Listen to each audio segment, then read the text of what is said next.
Hello les amis, bonjour, bienvenue pour cette deuxième chronique spéciale série télé diffusée sur les chaînes de vidéos à la demande ou sur les chaînes payantes par abonnement mensuel où vous pouvez regarder tout ce que vous voulez, c'est le cas notamment de Netflix.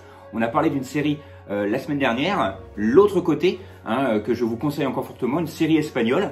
Là on va s'attaquer à une plateforme que certains d'entre vous comme moi par exemple peuvent avoir gratuitement actuellement, je parle bien sûr d'Apple TV. Alors sur Apple TV, il y a très peu de choix, malheureusement encore pour l'instant, mais de très bonnes séries. C'est le cas aujourd'hui d'une série dont je vais vous parler qui s'appelle For All Mankind, qui veut dire pour l'humanité, en quelque sorte, si on peut traduire ça comme ça. Cette série se passe à l'été 69 aux États-Unis. Alors, cette série est une série dystopique, c'est-à-dire que on va partir d'un fait réel.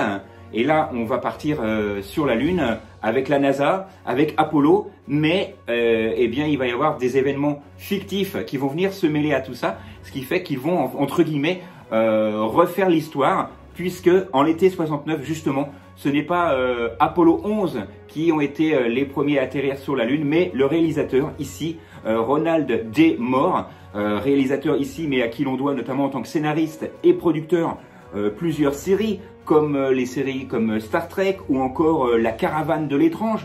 Et voilà, ça c'est des séries qui ont fortement marché. Et là, il vient ici en tant que réalisateur avec cette série For All Mankind. Et Mankind, pardon, excusez-moi pour l'anglais. Et donc cette série se passe, comme je vous l'ai dit, en 1969, et c'est les Russes qui ont été les premiers à atterrir sur la Lune, contrairement à ce que l'on peut nous avoir vécu ou avoir pu lire et se documenter. Ce n'est donc pas les Américains qui ont été les premiers à aller sur la Lune, mais bien les Russes dans cette série évidemment. Et ça ne plaît pas du tout au président de l'époque, Nixon, qui a décidé d'augmenter fortement le budget pour faire atterrir Apollo 11 tel qu'on le connaît nous, mais ça a été les deuxièmes. Alors forcément il va y avoir la vie familiale qui va se mêler à tout ça, la vie politique. Alors ce qui est très bien dans cette série, c'est que déjà elle est fortement bien réalisée, documentée. Il y a des documents d'époque qui sont également incrustés dans cette série. Les atterrissages lunaires et les paysages lunaires sont vraiment extraordinaires, dignes des plus belles séries américaines et des plus beaux films américains. Très sincèrement, je vous conseille ce film. Pour moi, c'est vraiment je vais faire un petit jeu de mots un peu pourri, mais c'est vraiment un alunissage réussi pour cette série disponible sur Apple TV.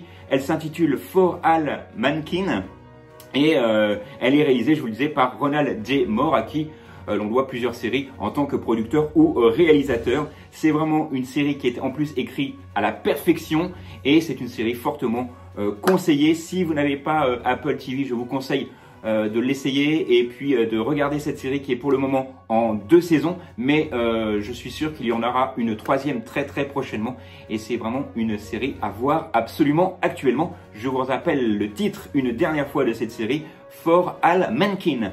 Voilà, 3 minutes pour vous faire une petite vidéo sur une série TV. Si vous avez d'autres idées, n'hésitez pas à me le dire en commentaire. Si vous voulez me suivre et me soutenir, je vous mettrai le lien pour me soutenir sur Tipeee également. Et puis, on se dit nous à la semaine prochaine. Et d'ici là, non, j'allais dire sortez halluciné, mais non, sortez le plus que vous pouvez. Et puis, sinon, restez chez vous et puis regardez les séries que je vous conseille. À très bientôt, merci.